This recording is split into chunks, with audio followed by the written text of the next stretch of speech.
मेरे मालिक घर पर अकेले रहते थे और जब भी मैं काम करने की झुकती तो वो मुझे देखा करते थे। मैं इसे नॉर्मल ही समझ रही थी, लेकिन एक दिन मैं काम करके ढीले कपड़े पहनकर सो रही थी। तभी अचानक आधी रात वो मेरे कमरे में आ गए, फिर मेरे साथ पूरी रात। हेलो दोस्तों, मैं रीना हूँ। उम्र यही कोई 22-23 साल, रंग सांवला, आंखें बड़ी बड़ी, बाल लहराते हुए और कद ठीक ठाक। गांव से शहर आई थी काम की तलाश में और नसीब ने एक बड़ा सा बंगला दे दिया, काम वाली बाई की नौकरी के साथ। पर यह सिर्फ कोई आम बंगला नहीं था और ना ही इसके रहने वाले आम लोग। मालिक यानी समर सर उम्र में होंगे 40 के आसपास, ऊंचा कद, चहरी काया और हमेशा सलीके से कपड़े पहने रहते। पहली बार जब उन्हें देखा तो डर सा लगा। आंखों में कुछ था, कुछ ऐसा जो सीधे दिल तक उतरता था, लेकिन समझ नहीं आता था कि वो नज़रें कुछ कहती है या छुपाती है। पर घर में सिर्फ 2 ही लोग रहते थे, समर सर और मैं। उनकी बीवी का देहांत हुए 2 साल हो चुके थे, कोई बच्चा नहीं था। बाकी कामों के लिए उन्होंने बाहर से ही हेल्प ले रखी थी, जैसे किचन के लिए एक दिन में एक बार कुक आता, लेकिन रोजाना का झाड़ू पोछा, कपड़े सफाई, बेडशीट बदलना सब मैं ही करती थी। शुरुआत में सब सामान्य रहा, लेकिन फिर मैं जब फर्श पर झुकती होती या बाल्टी उठाती तो मुझे लगता जैसे कोई पीछे से घूर रहा है, मेरी कमर के आसपास, मेरे हाथों की हरकतों पर, मेरे चेहरे पर। और जब मैं घूमकर देखती, समर सर अक्सर पास ही खड़े होते, किताब लिए या मोबाइल देख रहे होते, लेकिन उनकी नज़रें कुछ और ढूंढती दिखती। मैंने कभी कुछ नहीं कहा, बस नज़रें झुका ली। मैं नौकरी खोना नहीं चाहती थी। फिर एक दिन मैं उनके स्टडी की सफाई कर रही थी, उनके टेबल के पास झुकी थी कि अचानक कुछ महसूस हुआ, एक तेज सांसों की आहट सी, बिल्कुल पास। मैंने धीरे से नज़र घुमाई तो देखा समर सर ठीक पीछे खड़े थे। रीना, थक जाती होगी ना, उन्होंने पूछा। मैंने जल्दी से उठकर सिर हिलाया। नहीं मालिक, सब ठीक है। वो कुछ देर देखते रहे, फिर बोले, तुम्हारा अंदाज बहुत सलीका है। तुम्हारी उम्र की लड़कियां तो अब मोबाइल में लगी रहती हैं, पर तुम बहुत अलग हो। मैंने कुछ नहीं कहा, मेरा दिल तेजी से धड़क रहा था। उस दिन के बाद से उनका बर्ताव थोड़ा बदलने लगा। अब जब मैं काम करती, वो कभी कभी कोई बहाना बनाकर बात करने लगते, जैसे, रीना, आज मेरी टी शर्ट प्रेस करना भूल गई हो। रीना, बिस्तर की चादर ठीक से नहीं बदली। रीना, चाय बनानी आती है तुम्हें। और हर बार जब मैं कुछ करती, उनकी नज़रें मेरे हाथों से ज़्यादा मेरे चेहरे और बदन पर टिकी रहती, लेकिन मैं चुप रही। रातें अब अजीब हो चली थी मेरे लिए। ऊपर की एक छोटी सी स्टोर नुमा कोठरी थी जिसमें मैं रहती थी। एक रात मैं थक कर लेटी ही थी कि दरवाजे पर दस्तक हुई, धीमी मगर साफ। मैं चौंकी, इतनी रात को, शायद कोई बिल्ली या हवा से हिल गया होगा। मैंने नज़रअंदाज किया, पर फिर अगली रात फिर वही दस्तक, और तीसरी रात मैंने हिम्मत करके दरवाज़ा खोला। समर सर खड़े थे। डर गई थी क्या, उन्होंने हंसते हुए कहा। मैंने धीरे से कहा, जी। इतनी रात को कुछ काम था क्या मालिक? नहीं, बस सोचा तुमसे थोड़ी बात कर लूं। मैंने एक किनारे हटकर उन्हें अंदर आने दिया। पहली बार कोई मर्द मेरे कमरे में आया था। वो कुछ देर बैठे, मेरी आंखों में झांका, फिर बोले, यहाँ सब कुछ ठीक है ना, कोई दिक्कत तो नहीं? नहीं सर। सर मत कहा करो, समर कहो। मैं चुप रही। उस दिन के बाद ये रूटीन सा बन गया, हर रात हल्की सी दस्तक और फिर उनका आना। वो मेरे पास बैठते, कभी हल्की बातें करते, कभी बस चुपचाप मुझे देखते रहते। मैंने एक बार भी ना नहीं कहा, ना जाने क्यों। शायद डर था, शायद अकेलापन, या फिर वो नज़रों की गहराई जो किसी और दुनिया में ले जाती थी। एक रात वो मेरे कंधे के पास बैठ गए, उनके सांस मेरे गालों को छू रही थी। फिर धीरे से बोले, रीना, तुम बहुत खास हो, बहुत अलग। मैं कांप गई। उनकी उंगलियां मेरे हाथों को सहला रही थी। मैं तुम्हें कोई नुकसान नहीं पहुंचाऊंगा, लेकिन क्या मैं कुछ पल तुम्हारे पास रह सकता हूँ? मैं कुछ नहीं बोली। उनका हाथ अब मेरी हथेली को थामे हुए था। उस दिन पहली बार लगा कि मैं कोई बाई नहीं, एक औरत हूँ जिसकी ओर कोई मर्द ऐसे देखता है जैसे कोई भूखा चांद को देखे। रातें अब और भी लंबी हो रही थी। उनका आना, मेरी चुप्पी और वो नज़दीकियाँ, सब एक अधूरी सी चाह में लिपटी थी। मैं ना तो उनका इनकार कर पा रही थी, ना ही खुद को रोक पा रही थी। मैंने खुद से कई बार पूछा, क्या ये गलत है, मालिक और मेड के बीच ऐसी बातें? लेकिन फिर हर्ष हुआ जब मैं आने में खुद को देखती तो मेरे चेहरे पर एक अजीब सी चमक होती, जैसे कोई मुझसे कुछ तलाश रहा हो और मैं उसे बिना कहे सब दे रही थी। एक दिन सुबह सुबह जब मैं झाड़ू लगा रही थी, उन्होंने कहा, रीना, तुम्हें एक बात बतानी है, लेकिन अभी नहीं, सही वक्त आने दो। मैंने सवाल नहीं किया, शायद मैं उस वक्त से डरती थी। उस दिन के बाद बहुत कुछ बदल गया, पर बाहर से कुछ भी नहीं बदला। मैं सुबह पहले की तरह काम करने लग जाती, फर्श पोंछना, पर्दे झाड़ना, डाइनिंग टेबल चमकाना, पर अब हर काम करते हुए महसूस होता कि मेरी हर हरकत पर कोई आंखें लगी है। वही पुरानी आंखें, समर सर की। उनकी नज़रों में अब कोई पर्दा नहीं रहा था। अब वो मुझे देखकर सीधे मुस्कुरा देते, जैसे मैं अब सिर्फ एक मेड नहीं, उनका कोई खास हिस्सा बन चुकी हूँ। और सच कहूँ, मैं खुद भी अब पहले जैसी नहीं रही थी। अब जब मैं सुबह सुबह बालों को गूंथती तो 2 लटें जानबूझकर छोड़ देती, ताकि जब मैं झुकी रहूं वो लटें मेरी गर्दन पर गिरे। जब मैं सीढ़ियाँ चढ़ती तो मेरी चाल थोड़ी धीमी होती, शायद इस उम्मीद में कि कोई पीछे से देख रहा हो। शायद मुझे अब वो सब अच्छा लगने लगा था। रातें अब उनकी दस्तक की प्रतीक्षा में बीतने लगी थी। एक रात जब वो आए तो मेरे कमरे में दाखिल होते ही बोले, आज कुछ खास बात करनी है। मैंने हल्की मुस्कान दी। क्या? वो पास आकर मेरे बिस्तर पर बैठ गए। मैंने घूंघट तो नहीं किया, पर नज़रें ज़मीन पर थी। उन्होंने कहा, तुम्हें कभी महसूस हुआ है कि हम दोनों अकेले तो हैं ही, पर शायद एक दूसरे के लिए ही हैं? मैंने कुछ नहीं कहा, मेरे होंठ कांपे, पर आवाज़ नहीं निकली। रीना, उन्होंने मेरे हाथ पकड़ते हुए कहा, तुम बहुत समझदार हो और मुझे नहीं पता कि ये सब ठीक है या नहीं, पर जब से तुम आई हो मेरे मन थोड़ा हल्का रहता है। तुम्हारी हर बात, हर आदत, सब कुछ मुझे सुकून देता है।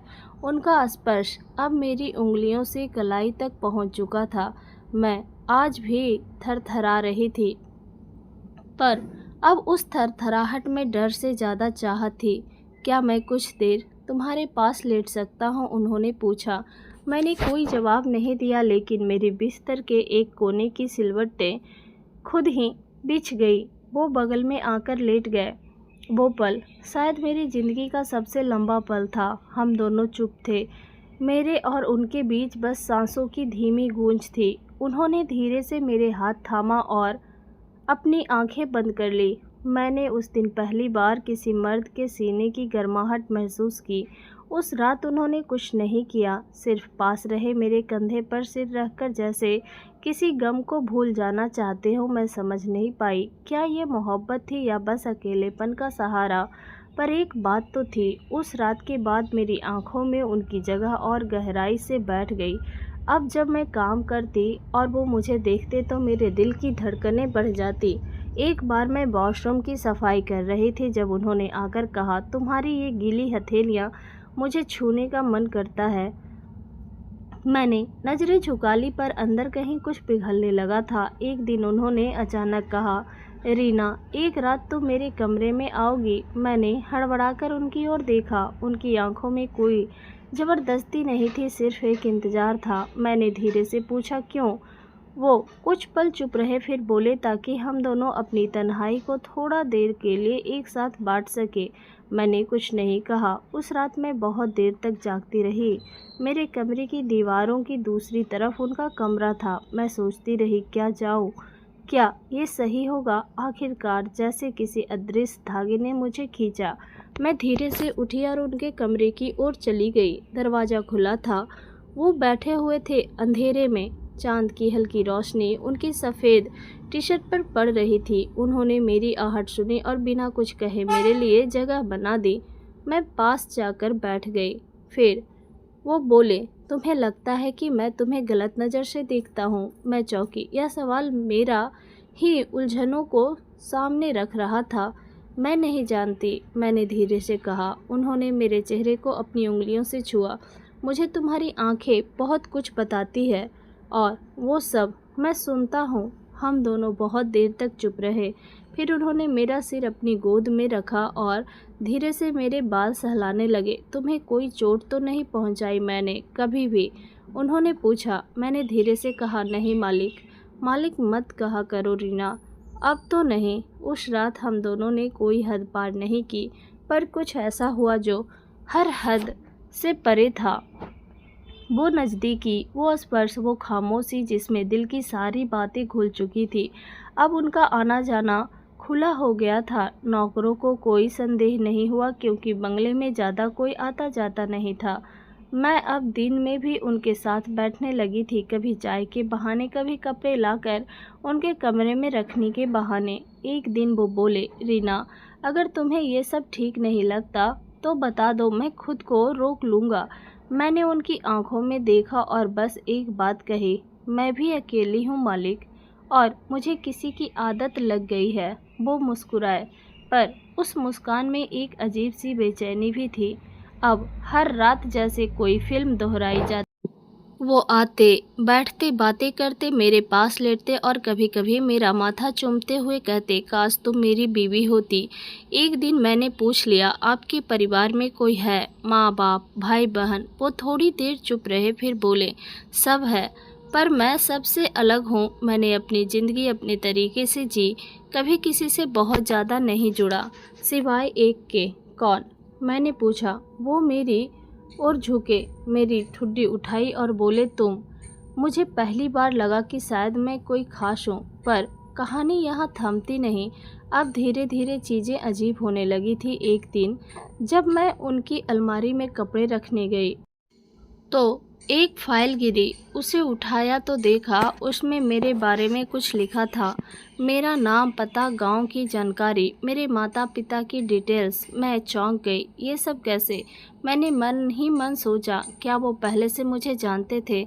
पर सवालों का जवाब पूछने की हिम्मत नहीं हुई। मैंने वो फाइल वहीं रख दी और चुपचाप निकल आई।